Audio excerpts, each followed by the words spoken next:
მოგესალმებით, მადლობა რომ გვისმენთ მთელ საქართველოში და გვიყურებთ პლატფორმებზე იმედი.jim, my video.jim, ასევე მაგთის IP ტელევიზიით 53 არხზე, რადიო იმედის YouTube არხზე, Facebook გვერდზე და ტელეკომპანია იმედის YouTube არხზე, რომელსაც მილიონზე მეტი გამომწერი ყავს. შემოგვიერთა ლევან ნიკოლეიშვილი, ანალიტიკოსი, ერთიანი ნეიტრალური საქართველოს ერთ-ერთი დამფუძნებელი.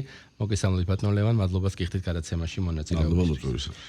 ქართულმა ოცნებამ არჩევნებში კვლავ გაიმარჯვა, თქვენ ამის მიზეზად მათ პრაგმატულ, მოსახლეობის და ეროვნულ ინტერესებზე დაფუძნებულ პოლიტიკას ასახელებთ. ოპოზიციის მორიგ მარცხს კი ხსნით რადიკალიზმზე, რევოლუციაზე და ხელისუფლების დამხობაზე ორიენტირებული სცენარით. რა გვაჩვენა ამ თვითმმართველობის არჩევნებმა, რისთვის ემზადებოდა ხელისუფლება და რისთვის ოპოზიცია? გასაგებია რომ ხელისუფლება ემზადებოდა გამარჯვებისათვის, მაგრამ როგორც ჩანს ოპოზიცია არ ემზადებოდა გამარჯვებისთვის, ემზადებოდა უფრო სხვა ქმედებებისათვის.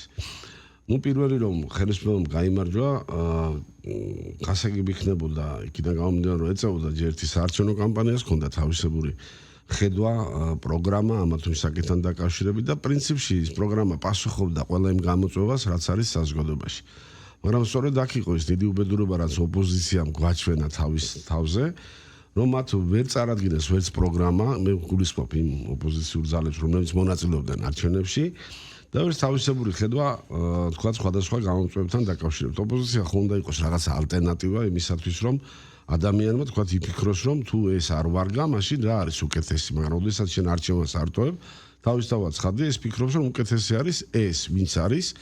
და ამას კიდე ემატება ერთი მნიშვნელოვანი რამ. ხელისუფლების ერთ-ერთი მთავარი გზავნილი ყოველთვის იყო დიდი ხნის განმავლობაში ყოველ შემთხვევაში ხედავთ, რომ მშვიდობა და სტაბილურობა, ანუ ერთგვარი გარანტია იმისთვის, რომ ქვეყანა განვითარებს და ოპოზიციას თითქოს ეშინია ამ სიტყვის. მეორე საინტერესო მომენტი ის არის, რომ ხელისუფლებამ ძალიან ჭკვიანურად წარმოადგინა, თქვათ, ის მესიჯი, რომ საქართველო არის დამოუკიდებელი სუვერენული სახელმწიფო და ის სხვა ქვეყნებისგან ჩარევას, კარნახს და დიქტანტს ვერ აიტანს, ვინაიდან ეს ემსახურება იმას, რომ ქვეყანა იყოს ვასალურ მდგომარეობაში და არ ასრულებდეს, თქვათ, იმ ეროვნულ ინტერესებს და სახელმწიფო ინტერესებს და კიდევ ერთხელ გამოწვევებს, რაც ხალხს გააჩნია. ეს იყო მეორე სერიოზული საკითხი, რაზეც ოპოზიცია ვერ პასუხობდა, ვინაიდან ისინი პირიქით მთლიანად დამოკიდებულები არიან უცხოელებზე, მათ პატრონებზე, რაღაც გრანტებზე, დაფინანსებაზე, აი დაახლოებით ისე როგორც ვთქვათ, ნარკომანები არიან დამოკიდებული ნარკოტიკზე, ან ლოცები ვთქვათ რაღაც ალკოჰოლზე, რომ არ შეუძლიათ იმის გარეშე და ის არის ყველაზე მთავარი მამოძრავებელი. თუ ის იქნება, ისინი ამასაც გააკეთებენ. კიდევ ერთი საინტერესო ფაქტორი ამ არჩევნებთან დაკავშირებით იყო თვითონ CSGO-ს გამართული მუშაობა. თუ ვიღაცას ჰქონდა რაღაც ეჭვები დაუშვათ წინა არჩევნებთან დაკავშირებით და რაც ასევე ვერანაირად ვერ დამტკიცდა რაღაც გაყალბების მომენტები, ამ შემთხვევაში CSGO-მ კიდევ უფრო გაორმაგა, თქვა, თავისი ტექნიკური საშუალებები და ძალიან საინტერესო მომენტია და მისასალმებელია, რომ ბევრი უცხოელი დამკვირვებელი შეიძლება არ იყო, მაგრამ ვინც იყო წარმოადგენელი, აბსოლუტურად ყველა აღიარებდა გამჭვირვალობას და CSGO-ს ძალიან კარგ მუშაობას. ეს როგორც ჩვენთვის ნებისმიერი მოქალაქისთვის მისასალმებელია, იმიტომ რომ ის CSGO-ს ამ ქვეყნის ნაწილია და მასზე ვართ ხო დამოკიდებული არჩევნებზეც და შემდგომ რაღაც პროცესებზე დარწმუნებული რომ უფრო განვითარდება. და როგორც ხედავთ, რომ CSGO იმდენად კარგად იმუშავა ამ შემთხვევაში, რომ ვერც ერთი საჩივარიც ვერ ვნახეთ რა, გარდა რაღაცა ძალიან პოპულისტური რაღაცეებისა, რომ ორმაგი ბიულეტენი, რომელიც იქ აპარატში არ ეტევა არანაირად ტექნიკურად შეუძლებელია და აი ესეთი გამოთქვა, რომ კარუსელები მაინც იყო და მაგრამ გასაგები ფაქტები უნდა მოიყვანო ამის თაობას. ამ ყველაფერმა საბოლოოდ გვანახა რაღაც წარმატების მეორე ხა დამარცხებას რაც შეეხება, რომ მე ვახსენე ის პოლიტიკური გაერთიანებები თუ პარტიები, ლელო და გახარიას პარტიას გულისხმობ, ვინც მიიღო არჩევნებში მონაწილეობა, ნუ იქ იყო კიდე ხვიჩია და ასე შემდეგ, რამოდენიმე ვერ წინავდნენ ბევრი მიზეზიდან გამომდინარე და რაც ყველაზე მთავარია, რომ აი ძირითადად ის ორი პარტია თავის ტელევიზიებს იყენებდნენ პროპაგანდის მიზნით და არა ისევ და ისევ საარჩევნო პროგრამისათვის. ანუ ძალიან ადვილია თითქოს, მაგრამ ეს რაღაცა არ ვარგა, მაგრამ როცა შენ ვერ იძახი გამოსავს, რომ რა არის უკეთესი, თავისთავად ცხადია ამომრჩევლის ცნობიერებაზე მოქმედებს და ჩვენ ნუ დაგვაუწყდება, რომ ჩვენი ამომრჩეველი ამ შემთხვევაში საქართველოს მოქალაქეებს გულისხმობ ძალიან გაიზარდა. ეს არ არის რომ იყვნენ დაბნეულები, შვენივრად არჩევენ ყველაფერს, წერაკითხვის უცოდნელები ისინი არიან და შვენიერი განათლება გააჩნია და ყველაზე მთავარს კიდევ ერთხელ ხაზს უსვავ ის არის, რომ მათ უნდათ ამომრჩევლის გულისხმობ ამ შემთხვევაში პირველ რიგში მშვიდობა, სტაბილურობა და ჩვენი მენტალიტეტიდან გამომდინარე, სხვადასხვა ამ შეცდომას ხშირად უშვებენ უცხოელებიც, რომ ერთ-ერთი სერიოზული მომენტია, რომ ვერ ვეგუებით უცხოელების ბატონობას. ვერანაირად. ვარ ძალიან სტუმართ მოყვარე ერი, რა ვიცი, სტუმარი გაიგივებული ყავს, რომ ღმერთიდან მომავალი პიროვნებაა და სტუმარი ღვთისა ვიძახი და თუნდაც გაემართოს სისხლისა დღეს სტუმარი შემიდა, რა ვიცი, ეს სისხლში გვაქვს გამჯდარი შეიძლება ითქვას, მაგრამ ვერ ვეგუებით დიქცანს, ვერ ვეგუებით რაღაც უფროსობას უცხოელისგან. ეს არის სერიოზული შესასწავლი ალბათ იმ უცხოელებს მიმართ და ცოტა უნდა დაგეგმოს სხვანაირად ჩვენთან მუშაობა, მაგრამ მეგობრობის ხეს, რჩევას, დახმარებას ამას ყოველთვის ნორმალურად ღებულობთ, მაგრამ აი ესეთი ჩარეები ჩვენთვის მიუღებელია და ამანაც იმოქმედა. ეხლა მეორე ნაწილი ხომ რაც ჩვენ ვიხილეთ არჩევნებთან დაკავშირებით, ეს იყო სხვა პარტიები, რაღაც გაერთიანებები, რომელსაც გამოაცხადოს, რომ არჩევნებში არ ვიღებენ მონაწილეობას, რამაც ასევე არც თუ ისე გაახარა ამ მომჩეველთა გარკვეული რაოდენობა, ვინაიდან ისინი ხედავენ, რომ ვიღაცას თუ უჭერენ მხარს ან თავიანთი პოლიტიკური გემოვნებისგან გამომდინარე ფიქრობენ, რომ ეს არის მათთვის სასურველი, უცბად ხედავენ, რომ ეს ადამიანები ჩაეხსნენ საარჩევნო პროცესს, ანუ ნორმალურ პროცესს და აირჩიეს რადიკალიზმის გზა. ეხლა ამ რადიკალიზმის გზასაც გააჩინა ხომ ერთია რომ იძახი რომ ჩვენ მიდგებით ქუჩაში ბოიკოტს უცხადებთ, აცხადე და იყავ ეს ბოიკოტი, როდემდე იმას sakna ხო იყო ბოიკოტის რეჟიმში. დაახლოებით ეხლა შეიძლება ცუდი შედარება ჩანდეს, მაგრამ ორი გუნდი როცა მიდის გნებად ფეხბურთი იყოს, გნებად კალათბურთი ერთმანეთთან საპაექროთ, ხო? წარმოიდგინოთ რომ ერთ-ერთმა გუნდმა იმის გამო რომ გამოაცხადოს პროტესტი, რომ აი ჩვენ არ გავართ მოედანზე, რომ დარწმუნებულია რომ წააგებს.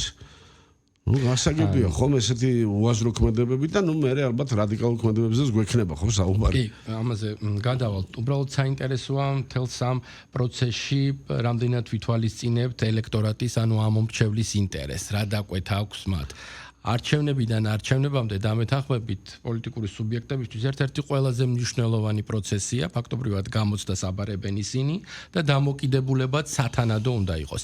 რამდენად იგრძნობოდა ეს დამოკიდებულებები, ვთქვათ, ოპოზიციური ველიდან, როდესაც ვთქვათ, საუბარი იყო რაღაცების დაკეტვაზე, გაჩერებაზე, ხო, ნუ ის აგრესიული, ასე ვთქვათ, შეფასებები, რაც ხო გვესწრება.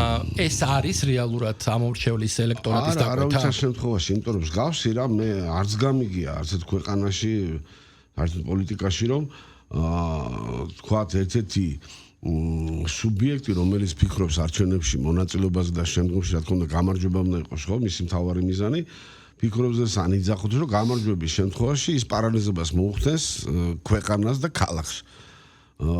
დავხურავთ თქვათ ყველა ტრანსპორტს, არ იმუშავებს ეს, არ იმუშავებს. ეს არის რაღაც წარმოუდგენელი, იმიტომ რომ ადამიანები ხო მუშაობაზე არიან დამოკიდებული ხა. მაგრამ ქართული პოლიტიკა მე მგონი კიდე ერთი თავისებურებით გამოირჩევა. ეს ის შემთხვევა იყო, როდესაც არც ერთი ოპოზიციური პარტიის თქვათ წევრი, ვინც არჩევნებში მონაწილეობას იღებდა, არ ამბობდა, რომ მე გავიმარჯვებო. აპრიორი ისინი აცხადებდნენ, რომ ჩვენ ვერ გავიმარჯვებთ, მაგრამ ეს უნდა გავაკეთოთ და არ ვაღიარებს ასე შემდეგ შედეგებს. ხა წარმოიდგინეთ ნუ ერთ-ერთი გამოწვევა ალბათ რაც არის ამ ქალაქში ხო ყველა დამეთანხმებით, ვისაც მოძრაობა გადაადგილება გვიწევს, არის საცობი, ხო? საცობში ადამიანები იმყოფებიან რის გამო, რომ მიდიან ერთი ადგილიდან მეორე ადგილზე, ან სახლიდან მიდიან სამსახურში, ან სამსახურიდან ბრუნდებიან სახლში, ხო? და დამოკიდებული არიან რაზე, რაღაც სამსახურზე, ხო, სამუშაოზე, სადაც ისინი ფულს აკეთებენ, რომ ოჯახი შეინახონ. და შენ ვიღაცა გამოდიხარ და იძახი აი აბსურდს, იდიოტობას, რაღაც საოცრებას იძახი, რომ მე დაგიკეტავ შენ სამსახურს. შენ უნდა გაიფიცო. რას ქვია გავიფიცო? მე მუშაობ, შენ ვინ კითხავს, მე გავიფიცები თუ არა? ამაზე სხვადასხვა წესი არის, მაგრამ აბსოლუტურად ყველაფერი გაიბურეს შეიძლება ითქვას. შიმშილობის რაღაც პროტესტის ფორმა შიმშილობის ეს უკვე აღარავის არ ჯერა სასაცილოა. აქცია მიტინგი სასაცილოა, ქუჩის გადაკეტვა უკვე სასაცილო კი არ არის, გაბრაზებიდან შეიძლება გადავიდეს სხვა იმაში და ნახეთ ესეთი კადრები ჩვენ არაერთხელ რომ ადამიანები გამოვარდნენ პირდაპირ მანქანებიდან და თემატყება გაუმართეს, კარგი კი არ არის, მაგრამ უთხრეს რომ მე მივდივარ სახში, მე მივდივარ მეუღლესთან, მე მივდივარ დაბადების დღეზე პანაშვიდზე, მილიონი საქმე შეიძლება იყოს და შენ მიზღუდა მე უფლებას და მაფერხებ რის გამო რომ რაღაცა პოლიტიკური ამბიცია გაგაჩნდა ის რომელიც კარგადაც არ გაქვს ჩამოყალიბებული, ხო? რადიკალების ერთ-ერთი მნიშვნელოვანი გეგმა, როგორც აღმოჩნდა, დამხობის ორგანიზება იყო. მოვლენები, რომელიც პრეზიდენტის სასახლესთან განვითარდა. რისი დემონსტრირება იყო თქვენი აზრით? ერთხელ ახლა რომ შევხედოთ ხომ რა უნდა მომხდარიყო მას შემდეგ თქვა თუ ისინი შევარდებოდნენ პრეზიდენტის რეზიდენციაში ხომ ნუ ალბათ კიდე დაამტვრევდნენ რაღაცებს, დროშას აღმართავდნენ და იქნებოდა ალბათ ეს ლოზუნგი, რომ ჩვენ ერთ-ერთი სიმბოლო ავიღეთ, დავამარცხეთ და ასე შემდეგ, ხო?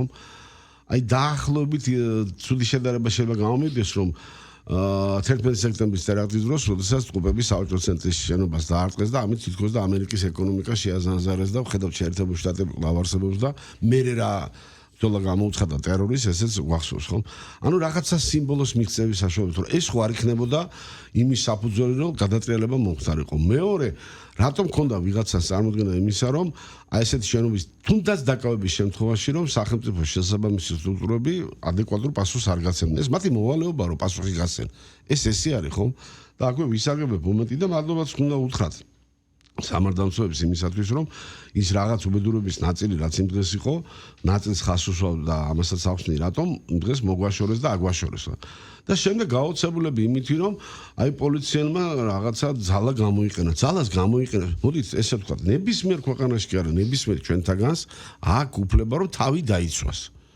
ელემენტარულად თუ ვიღაცა თავს დაგვესმება, ჩვენ იმ საშუალებითაც კი თუ შეერაღებული ვართ, იარაღითაც შეგვიძლია მას გამოვსორდეთ და სხვა საშუალებითაც და როგორც წესი უმეტეს შემთხვევაში თუ დავამტკიცებთ, რომ ეს იყო თავდასხმა და ჩვენ თავდაცვის მექანიზმით მოქმედებით, ჩვენი მოქმედება იქნება გამართლებული და სწორედ ეს იქნება ერთ-ერთი მიზეზი და რის გამოც ძალიან გაუჭირდებათ ყველა უცხოელს, მათ პატრონებს თუ რადიკალებს აი ეს ადამიანები, ვინც არის ხა დაპატიმრებული პოლიტპატუმრის რაღაცა მანტიით შეფუთონ.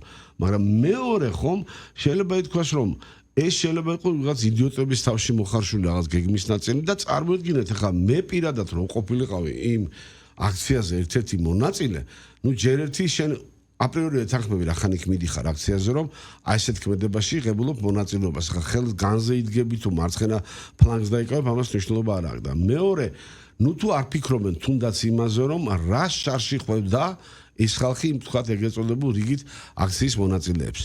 და პლუს რა შარში გახვია კიდეს ვიღაცას ხო მოუწოდა წავედით და ვიღაცას ხო გაყვა ბრმად და იჭერს მე სამართალდამცავი პოლიციელი და ვიღაცას უკუს რატო იმიტომ დაგიჭირეს დალოცვილო რომ შენ დააშავე და რახან დააშავე კანონთან ხარ პასუხისმგებელი იმიტომ რომ თუ ესე არ მოიქცევა პოლიციელი თუ ესე არ მოიქცევა სახელმწიფო მე თქვენ იმ ადამიანს რომელსაც ვთქვათ არ ვაშავებთ არაფერს უკვე სხვა პროტესტის ნორმა გვიჩნდება 25 პოლიციელი დაშავდა და ერთი მათი დავანებოთ ეს ხო არ არის უბრალოდ რაღაც ისინი ჩვენი მოქალაქეები არიან და ის პოლიციელები რომ იქ არიან დატვირთულები ხომ ამითი მე მიცავენ ჩემ უსაფრთხოებას იცავენ რეალურად ესე არის სხვანაირად არ ხდება იმიტომ რომ სახელმწიფომ უნდა გასცეს ადეკვატური პასუხი. ვერ დამისახერებთ ერთად სახელმწიფოს და მის სტრუქტურას, რომ ესე არ მოიქცეოდა ესეთ შემთხვევაში. და კიდევ ერთი რამ ალბათ ხაზი მაინც მინდა გაუსვა, რომ ისინი ცდილობდნენ რაღაც ტერორისტული ექსტრემისტების ტაქტიკის შესაბამისად, აი თქვა თუ კი აიღებდნენ ამ რაღაც სიმბოლოს, ეჩვენებინათ სახელმწიფო სტრუქტურების და ხელისუფლების უნარობა, რომ მათ არ შეუძლიათ ადეკვატური პასუხი გასცენ. ეს როგორც წესი შემდგომში უფრო ახალისებს, ახალი ქმედებებისაც, მაგრამ დარწმუნდნენ ხო და არაერთხელ უკვე შეიძლება ითქვას, რომ უნარო არ არის ის სტრუქტურები, რომელსაც ევალება ასეთ ღონისძიებების გატარება და ადეკვატური პასუხის გაცემაც ხდება. ამიტომ იმ რიგით ადამიანებისთვის არ იქნებოდა ცუდი რომ ცოტა მეტი აზრი დაეტანებინა თავიანთი ქმედებებისათვის ვისი ფცის ქვეშ მონაწილეობენ ხოლმე ესეთი ღონისძიებების დროს. სახელმწიფო ხელისუფლების დამხობის ორგანიზებისა და მონაწილეობის მუხლით დაკავებულ პაატა ბურჭულაძეს, მურთაზ ოდელავას, ირაკლი ნადირაძეს, პაატა მანჯგალაძეს და ლაშა ბერიძეს პროკურატურამ ბრალი წაუყენა და 9 წლამდე ვადი თავისუფლების აღკვეთა ემუქრებათ. მე გუწფელად მინდა ვიკითხო, მათ არ იცოდნენ რაზე მიდიოდნენ, როგორ ფიქრობთ თუ განზრახ გააკეთეს ეს. მათ მართლა ეგონათ რომ სახელმწიფო გადატრიალებას მოახდენდნენ? არც ერთი მათგანი არ ტოვებდა სერიოზული იდიოტის შტაბეშტილებას. სულ სხვა არის ხა სასაგებლო იდიოტი და სულ სხვა არის თქვა ადამიანი რომელიც რაღაც თვითმფრინავზე მიდის ხო? მათი თუნდაც ყოფილი ცხოვრებიდან გამომდინარე წეს თუნდაც უნდათ ეს. აქ ჩვენ საქმე გვაქვს და ამაზე ალბათ უფრო გამოძიება მეც სიტყვის და ილაპარაკებს მას შემდეგ კიდე რაღაც ფაქტები დადგინდება იმასთან რომ მქონდა სერიოზული დაპირება ვიღაცებისგან რომ მათი ეს ქმედება ან უბრალოდ შეივლიდა ან უფრო მეტი წალღის გამოწვევა შეიძლება მოხდარიყო თუმცა იმ რაოდენობით რაც მათ გადახეს აქციაზე ყოფილიყო ეს მეორე ვარიანტი უნდა გამოერწყათ მაგრამ როგორც ჩანს დაპირება იყო სერიოზული და ამ დაპირებას მიყვნენ ან ვალდებულება იყო ძალიან სერიოზული იმ ადამიანების მიმართ ვინც ეს დაგეგმა მე ძალიან დიდი ეჭვი მიშდება რომ ესენი არ არიან უშუალოდ თავარი ორგანიზატორები. ესენი იყვნენ რაღაც თავარი შემსრულების რაღაც რგოლში, რაღაც მეორე დონე, შეიძლება მესამე დონეც არის. თავარი დონეები ჩვენ სხვაგან უნდა ვეძიოთ და მე ჩემი დარიგება არ კიდება ხა შესაბამის ორგანოებს ალბათ ამ კვალზე სერიოზულად გავლენ. ვინაიდან გარდა ამისა კიდევ ვიცით რომ რაღაც სხვა რაღაცებიც იყო დაგეგმილი. ჩვენ მანამდე ნახეთ თქვათ იგივე ძლიერი ასაფეთქებების შემოტანა. მოხდა იარაღის ამოღება. ანუ მასობრივად უნდა ყოფილიყო რაღაცების გაკეთება აუცილებელი და კიდევ ერთხელ ვთქვი რომ შეიძლება ჩვენ კიდევ არ ვიცით რომ ასახის პრევენციური ღონისძიებები გატარდა რომ ეს ყველაფერი არ მოხდარიყო. თუმცა მიმაჩნია რომ ეს ყველაფერი კვლავ უნდა გაგრძელდეს, ვინაიდან ეს არ უნდა იყოს დასასრული მათი ქმედებების. და ეს არ უნდა იყოს ის მომენტი, როცა ჩვენ ხელი დავიკრიფოთ და ვთქვათ რომ მორჩა, დასრულდა ყველაფერი. ის ადამიანები, ვინც ალბათ ამას გეგმავდნენ, თავისთავად ცხადია, უფრო მეტი ჭკუით გამოირჩევიან ვიდრე აი ეს ხუთეული ვინც არის დაპატიმრებული და ცხადია მათ ტვინში ალბათ იხარშება კიდე სხვა გეგმებიც, რომლის შესრულებას ისინი როგორც მინიმუმ შეესწებიან. ну დარწმუნებული ვარ რომ ისევ კრახით დასრულდება მათი ეს ყველაფერი ქმედება, მაგრამ იმის გამორიცხვა რომ ესეთი რაღაცა ან ცოტა უფრო სხვანაირის გაკეთებას ისინი არ შეესწებიან, მე რა თქმა უნდა არ შემიძლია. მოვლენები რომელიც ვიხილეთ, გვაჩვენა რომ რადიკალური ოპოზიცია დეპრესიულ მდგომარეობაშია. რა შეიძლება მოყვეს ამას? პოლიტიკური სუიციდი თუ ველის გათავისუფლება? ყველა ვარიანტში თანხმდებით რომ საპირწონედ კრიტიკული თქვათ შემფასებელი პროცესებს ჭირდება და ხელისუფალს უპირველესად ოპოზიცია, რომელიც იქნება თქვათ პოლემიკის გამწევი და არა კარიკატურული, როგორიც თქვათ ამ ბოლო დროს სამწუხაროდ ველზე ჩანს. როგორ ფიქრობთ, რა პროცესების დაწყებას ჩაუყრის ეს პროცესების საფუძველს? იმაში რომ ეს შესაძლოა იყოს ის დრო, როდესაც ნელ-ნელა მოხდეს პოლიტიკური ველის განთავისუფლება ამ რადიკალური ჯგუფებისგან, ან პირშეცვენილი ოპოზიციური პარტიებისგან და არაერთი პოლიტიკური პარტია გვახსოვს ანგრევად პოლიტიკური ლიდერი თუ სუბიექტი, რომელიც გაქრა უბრალოდ ველიდან და წარმოიშვას ახალი სუბიექტები ან ახალი პარტიები, რომლებიც მართლაც ორიენტირებული იქნებიან იმაზე, რომ ეპაექრონ, ედებატონ ხელისუფლებას, თავიანთი მოსაზრებები უფრო კარგად წარმოაჩინონ, არგუმენტირებულად ყველაფერი და ასე შემდეგ. ვინაიდან ეს აუცილებელია ქვეყნის განვითარებისათვის და საერთოდ ისტორია მოწმობს, რომ ესეთი რაღაცებისკენ მიდის ხოლმე სახელმწიფო მის დაუნებურათაც და დროის შესაბამისად. შესაძლოა ეს დრო ეხლა უკვე დადგა. მეორეც არის რომ ჩვენ ხედავთ რომ მაინც დიდი გავლენა გააჩნიათ უცხოელებს საქართველოში, მაინც ახალგაზრდა სახელმწიფო ვარ და დღეს ჯერჯერობით მე ვერ ვნახე რამე ესეთი რადიკალური განცხადება, ერთ-ერთ სულელურ განცხადებას თუ არ ვიგულისხმებთ, იგივე კაია კალასის მხრიდან და მარტა კოსის მხრიდან, რომ ეხლა არის დიალოგის დრო და ასე შემდეგ, მაგრამ როცა დიალოგზე მესაუბრებ, ის უნდა მითხრა ვისთან გავაწარმოე ეს დიალოგი, ხო?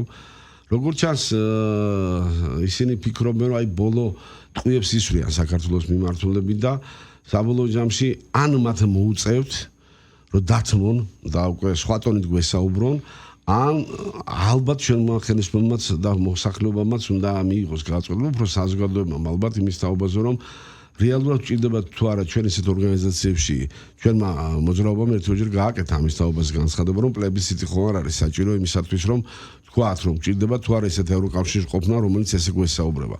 მე მეცაც დავამატებ, ჭირდება თუ არა თქვათ ისევე ნატოში ყოფნა, რომელიც დღეს თავის უსაფრთხოებას ყოფს და ხედავთ რა ხდება ხო მათ ქვეყნებში, რომ ლამის არის საათობით შერდება რუსეთის დრონები და საჰაერო ხომალდები მათ თავზე და ვერ წვიტავენ, ჩამოგდონ თუ არ, მაგრამ ვერც გადაწვიტავენ მანამ სანამ თვითონ ეყოლებათ ისეთი უსახური ლიდერები, რომლებიც ერთხელ სანქციებს უწესებენ რუსეთს და მეორეხრივ მათთან ვაჭრობენ. ამიტომ მე მგონი არის ის დრო, რომ ან ერთ ვარიანტი მოხდეს, ან მეორე. მაგრამ ამას ყველაფერს გარდა იმისა, რომ ჩვენ გვაქვს შეიძლება ამის სული მთლიან საზოგადოებას გულისხმობთ, რაღაც კარგი ისტორიული მომენტის და გარემოების დაჭერაც უნდა. ხა მე ძალიან ესეთი ფრაზებით არ მინდა შემოვიფარგლო, მაგრამ დავით აღმაშენებელს გავიხსენებ ისე თქვენის ნებართვით, რომ დავითმა კი რეფორმების განახორციელა, ჯარით შექმნა და ყოველდღურად მზად იყო იმისათვის, რომ შესაბამისი დარტყმა მიეყენებინა თურქ-სელჩუკებისათვის, მაგრამ შეარჩია დრო. სწორი დროის შერჩევა არის ყველაზე დიდი საშუალება და მექანიზმი იმისათვის, რომ საბოლოო ჯამში გამარჯვებას მივახციოთ. მადლობა დათმობილი დროისთვის. ლევან ნიკოლაიშვილი, ანალიტიკოსი, ერთიანი ნეიტრალური საქართველოს ერთ-ერთი დამფუძნებელი, გვესაუბრებოდა პირდაპირ ეთერში. მადლობა გადაუხადოთ ჩვენს მსმენელს და მაყურებელს დათმობილი დროისთვის.